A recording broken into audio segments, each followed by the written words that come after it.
Hi, my name is Vince Murphy, and I want to read something about the Bill of Rights, or the first 10 Amendments. Much is being said today about updating some of our Bill of Rights. The changing of these rights would be disastrous to our country. These rights were given to us by the Founding Fathers to protect all citizens of the United States and those living or visiting the United States. These first 10 amendments were written to limit the government and to protect the individual from an all-powerful government. Our heroes of the American Revolution knew that no man or group of men could be trusted with too much governmental power. They understood that too many times men cannot resist the temptations of having great power over others. The United States Constitution was created with great care to provide a balanced government that benefits all citizens. It was decided to make 3 branches of government, each having certain responsibilities, and also to act as a check on the other 2 branches. The branches were the executive branch, the legislative branch, and the judicial branch. The executive branch was authorized to run the government and make sure laws were followed and to deal with other countries. The President of the United States is in command of this branch. This branch includes all departments, agencies, and the armed forces operated by our government. The Congress, or the legislative branch, was to make just laws that apply to the whole population so that we can live peaceably with each other. Judges were appointed to the judicial branch to interpret the law and to decide if certain laws were unconstitutional under the current United States Constitution. They were not appointed to make laws. This is the responsibility of Congress. The executive branch was given a veto power to veto new laws that it deemed unfit for the country. The Congress, with the correct number of votes, could override a veto. Congress was divided into 2 houses. One is the Senate and the other the House of Representatives. Both houses have to pass a bill before it becomes law. The Senate has 2 representatives from each state, so each state has an equal number of votes in this house. Our House of Representatives is a body of 435 persons elected from congressional district, drawn every 10 years based on population in each state. A larger populated state will be entitled to more representatives, and much smaller states are at least guaranteed 1 representative. This system, like all systems, is not perfect, but it has worked well for over 200 years. The Constitution should not be changed unless there is compelling evidence it will benefit all who live in our great country.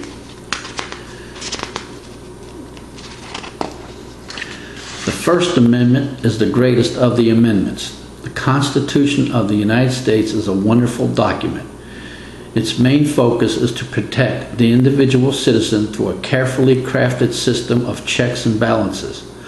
But our Founding Fathers were not satisfied that the Constitution alone was sufficient to protect its citizens, and therefore they later drafted the Bill of Rights, the first 10 amendments of our Constitution. Sadly, too many Americans have forgotten or have any number of reasons seemingly ignore these vital guarantees of freedom at a time when even presidential candidates openly discussed reviewing or even eliminating what they consider objectionable. However, without these basic human rights protection, it is inevitable that we will be ruled by tyrants and dictators. Yes, it is high time we review our Bill of Rights, not to change them, but to reaffirm them. The First Amendment concerns free thought and free speech. It reads as follows: Congress shall make no law respecting an establishment of religion or prohibiting the free exercise thereof, or abridging the freedom of speech or of press, or the right of the people to peaceably assemble, and to petition the government for a redress of grievances. That says a lot about our right to believe as we want, and having the right to complain when we feel our representatives are not doing what we feel is right by us. It also guarantees our right to reading or listening to others, so we are informed as to what others believe, even though we may disagree with their beliefs or thoughts. Congress cannot make us believe in one religion. That is a great limit on our government. They cannot tell us to be Christian, Catholic, Muslim, Buddhist, Hindu, atheist, or some other religion.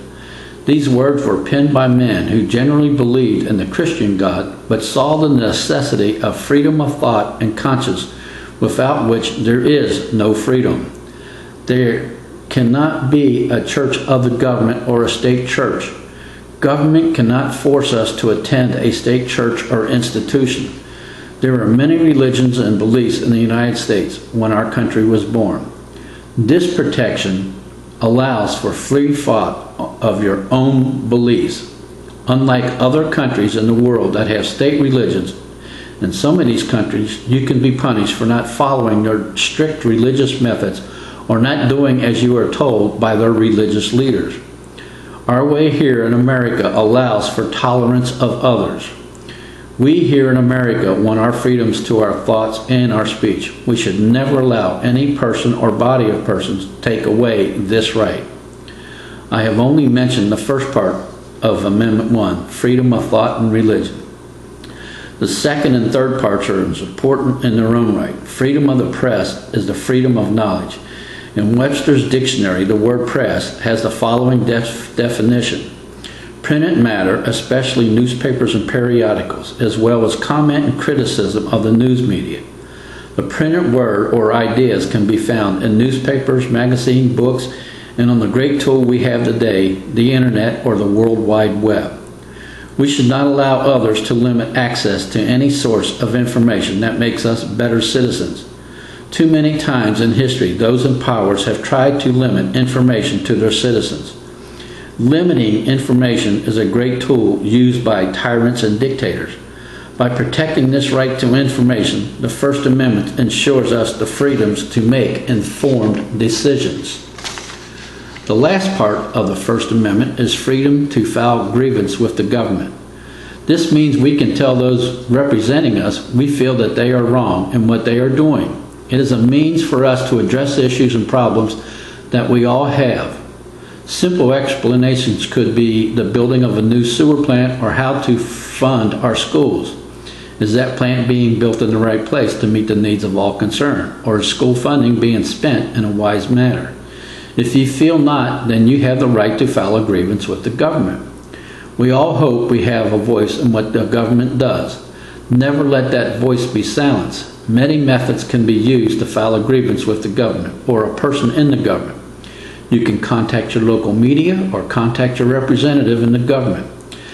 I find it best to use both of these methods. The more people you think there is a problem, the more likely you will find allies to your cause. The First Amendment is our greatest as it offers us the greatest protection from those that govern us. The First Amendment allows for the individual to have their own beliefs, a right to materials to form those beliefs, and the right to petition the government. The first protection allows us to protest wars, pending or long-standing laws, and other matters we do not agree with. I say to my fellow citizens that changing this amendment would absolutely jeopardize the welfare of our country. Let this First Amendment stand as it is. It has done well for us over 200 years.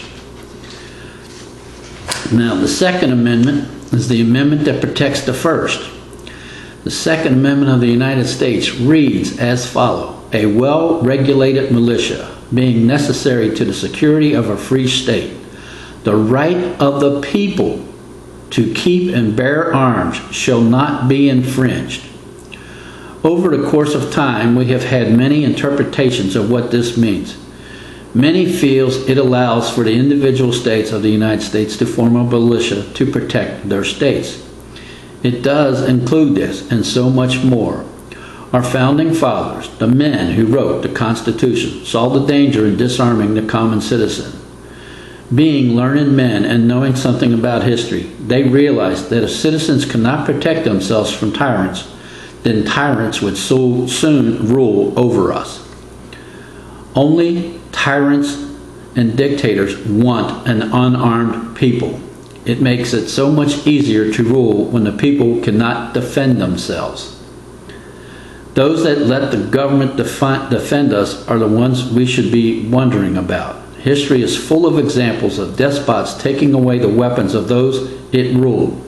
It allowed tyrants, rulers, and dictators to raise taxes, confiscate land and property without resistance. If you cannot defend what is yours from others, do you have anything of yours? This is more about free speech and thought than it is about real property like your home. Here in America, most of us believe let a person do the best they can and keep what they have earned through their own efforts and work. This, I feel, is the true American dream. It is for us to use our own resources to make us happy. Remember the words of the Declaration of Independence. We hold these truths to be self-evident, that all men are created equal, that they are endowed by their Creator with certain unalienable rights, that among these rights are life, liberty, and the pursuit of happiness. So if a person or persons are disarmed, they cannot protect their rights to keep their own thoughts and freedom of speech. Many in former communist nations now own weapons so as not once again to lose that freedom that they now enjoy. This is what the Second Amendment really does. It allows the common citizen to protect the First Amendment. Without the right to arm ourselves, we will surely lose all rights the Constitution has given us. I say this, the Second Amendment has done free people well in over 200 years and should not be changed or removed. Be wary of those who want to change your final protection to a happy and free life. Concerning arms and controlling them, we should be aware by now that those cities, countries, and states that have the strictest gun control laws also have the highest crime rates. Let us ask why. Why is this happening? Some believe that taking away gun ownership protects all of us. But the truth is, gun control laws are failing us. It seems only the criminals have guns. We must realize the police cannot be everywhere to protect us. It is up to us to use reasonable means to protect ourselves. In this world of ours, we need to protect ourselves and family as best we can. Owning arms is just one protection. Using our minds is the best protection. Think before you do anything. Lock your door, secure your possessions, protect your family. The Bible says to keep your sword near you to protect your household from the thief in the night. So please take this necessary steps to protect what is yours. Your most valuable possessions are your free thoughts, your person, and your family. Amendment 3. The Third Amendment reads as follows. No soldier shall, in time of peace, be quartered in any house without the consent of the owner, nor in time of war, but in a manner prescribed by law. It doesn't seem all that important to us. It just means no unwanted guest in your home, right? This means so much more. It means you cannot be forced to provide lodging for a soldier. Our government cannot force us to provide a shelter, bed, and food for a soldier. This was not true in colonial times, as many a citizen was tasked with doing just that. In Boston and other cities during the Revolutionary War, the King of England forced his soldiers into private homes. This was done so he didn't have to hire builders and other contractors to take care of his army. Better to have his subjects feed and shelter his army. This was the taking of what was yours from you to provide for others. I do not think many of us today would want that to happen again. In many cases, it caused families to starve as the army was taking their food, and in modern times this would be considered a redistribution of wealth. This powerful limiting amendment of the government should never be done away with. It is more individual protection from our government. It secures our homes to be used as we want and not as the government wants. The Fourth Amendment. This is a great protection from a very powerful government. It was given to us by our lawful Constitution. The Constitution was created to be our supreme law. It reads as follows. The right of the people to be secured in their persons, houses, papers, and effects against unreasonable searches and seizures shall not be violated. And no warrant shall be issued but upon probable cause, support of oath of affirmation, and particularly describing the place searched and the persons and things being seized. Take a moment to realize what this says. No officer of the government can search you, your home, or anything you own unless there is probable cause. The probable cause must be supported by facts or an oath by someone that you did something wrong. There must be supporting evidence for the government to search you or the things you own. They also must have supporting evidence to arrest or seize you. To most law-abiding citizens, this will never happen. The closest we come to this is a highway violation when driving a car. An officer may write you a ticket for violating the highway laws. Then you usually pay a fine, which is a seizure of your wealth. But many are charged with felonies, and this protects you from false testimony and false arrest. The government must produce evidence to make charges against you. Under this amendment, we are not guilty until evidence deems us guilty. The government must produce witnesses and evidence in order to send us to prison or to confiscate our property. Lose this right, and tyrants will soon be putting many of us in prison, or worse, to death, because we don't agree with how they rule. The Fifth Amendment, like the Fourth Amendment, protects us from a tyrannical government. The words in this amendment are powerful in what it says that the government cannot do to us. It is as follows. No person shall be held to answer for a capital or otherwise infamous crime unless on a presentment or indictment of a grand jury, except in cases arising in land or naval forces or in the militia, when actual service in time of war or public danger. Nor shall any person be subject for the same offense to be twice put in jeopardy of life or limb, nor shall be compelled in any criminal case to be a witness against himself, nor be deprived of life, liberty, or property without the process of law. Nor shall private property be taken for public use without just compensation.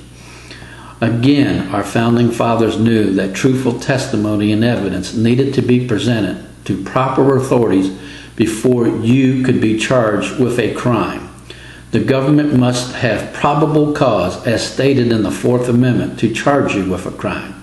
Then that cause is presented to the authorities for your arrest.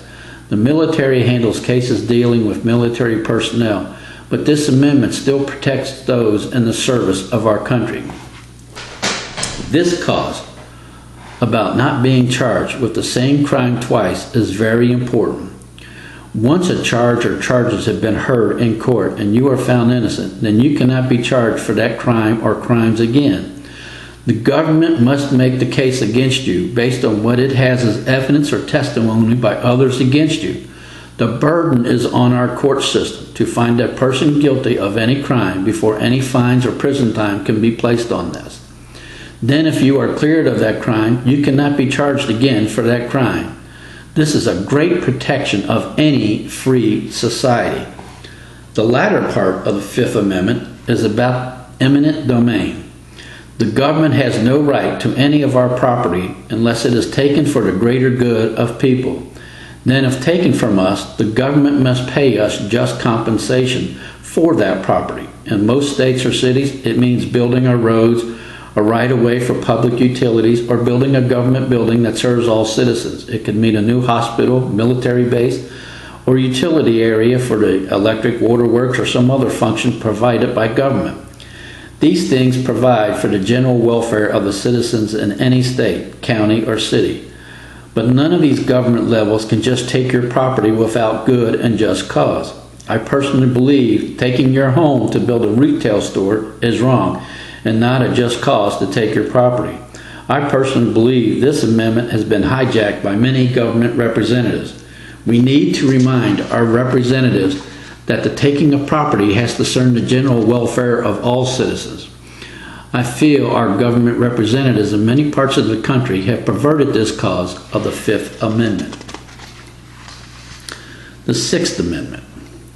In all criminal prosecution the accused shall enjoy the right to a speedy and public trial by an impartial jury of the state and district wherein the crime shall have been committed, which district shall have previously been ascertained by law, and to be informed of the nature and cause of the accusation, to be confronted with witnesses against them, to have compulsory process for obtaining witnesses in his favor, and to have the assistance of counsel for his defense. So much is being said in those words. First is the right to speedy and open trial in public view. This means the government cannot charge and prosecute us in secrecy. Charges against any person must be made public. We are allowed a speedy trial, so the government cannot hold us against our will for an improper amount of time. Bail can be set if a charge was a serious felony. An impartial jury allows for protection from any person who will do us harm. This is part of the amendment. It takes power from the biblical commandment. Do not bear false witness. It protects us from those that may lie in court. It is why we ask witnesses to swear that they are telling the truth. This amendment also allows for us to have our own witnesses and facts entered into any criminal proceeding to prove our innocence of the charges. The last cause is important as it allows us to seek assistance of others who can assist our defense. The whole being of this amendment is finding the truth in any matter. Finding the truth in a criminal case or in a civil case should be of the utmost importance to all citizens in our country. The wise saying of "the truth will set you free" has stood the test of time. The government, to be good and fair, has to be built on truth. Governments that are not built on truth will soon fall at some point in time. The Seventh Amendment. In suits of common law, where the value in controversy shall exceed $20, the right of trial by jury shall be preserved, and no fact tried by a jury shall be otherwise re-examined in any court of the United States than according to the rules of common law.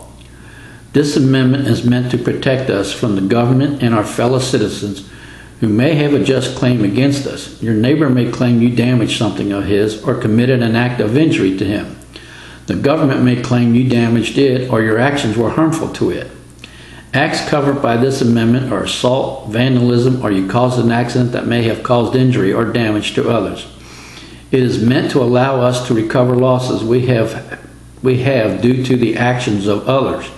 It allows for all parties involved to tell their facts and present them in a civil action to be heard by a jury. Then the jury decides who told the truth and is just under the rules of law. It also allows for us to have an appeal process if we feel the jury got it wrong. We elect judges or appoint them to explain the law and how it relates to any particular claim. Once all the facts are in and reviewed, a decision is made according to the rule of law. It is these rules we must live by, but more importantly, do not let others twist the meaning of these rules. All juries should be made up of good standing citizens and the rules explained to us by judges that have a great and just understanding of our laws. Another amendment that, if not protected, will lead us to tyranny or anarchy. The amendment is based on truth, as are the 4th, 5th, and 6th Amendments.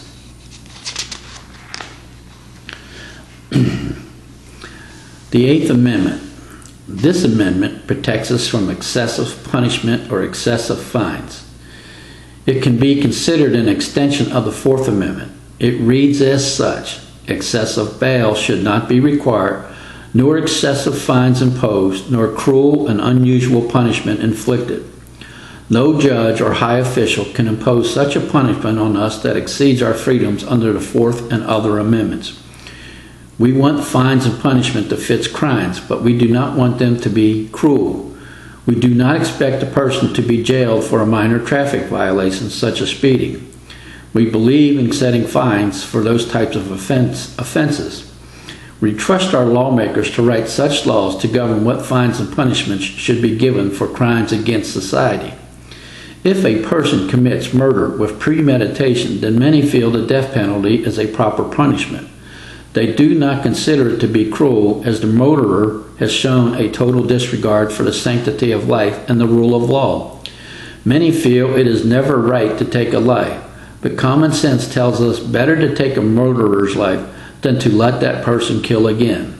This form of punishment is argued all over the world. However, in our country, we elect representatives to write the law. Then they decide the lawful fines and what are the just punishment for serious crimes. I personally feel in many capital murder cases that the death penalty is a just punishment. How I feel can be different from your point of view. This is why we elect representatives to hear our voices and let our beliefs be known to them. If you feel certain types of punishment are wrong, then try to have the law change. I feel that many things done by our elected leaders are wrong. But if I want to be heard, I need to vote for those that will listen to my point of view. We as citizens must make our voice heard by those in power and authority. It takes time, but if we want just laws and punishment, then take the time to tell your representative. Our representatives must listen to us, the people, as all power is from the people and not the other way around. This amendment is another protection for us from tyranny and dictators.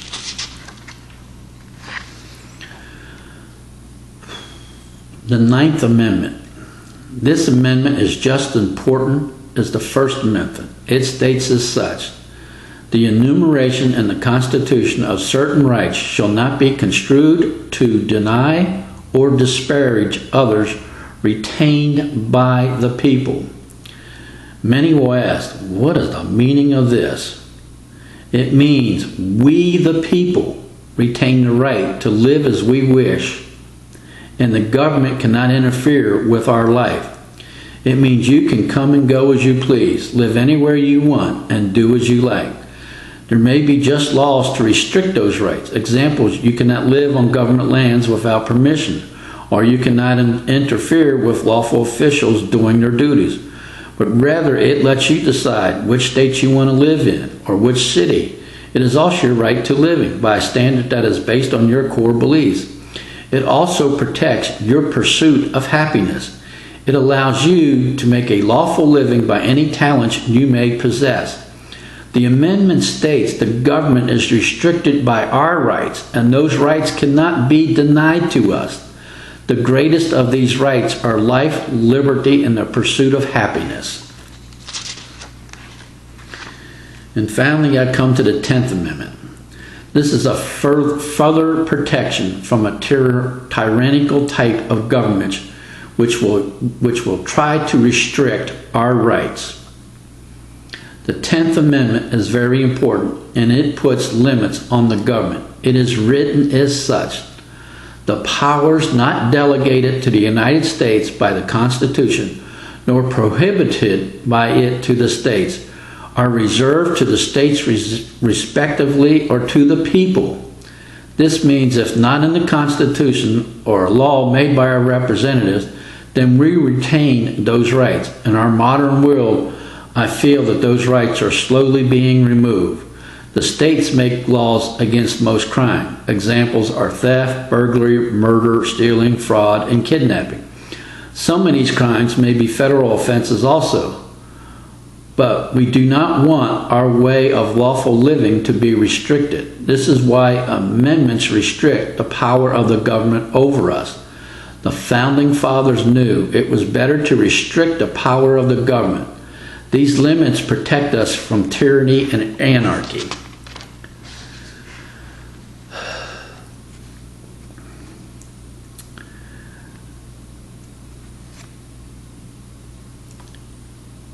My thoughts on the 10 Amendments. In this modern world, we face many problems. The world has always been a dangerous place to live.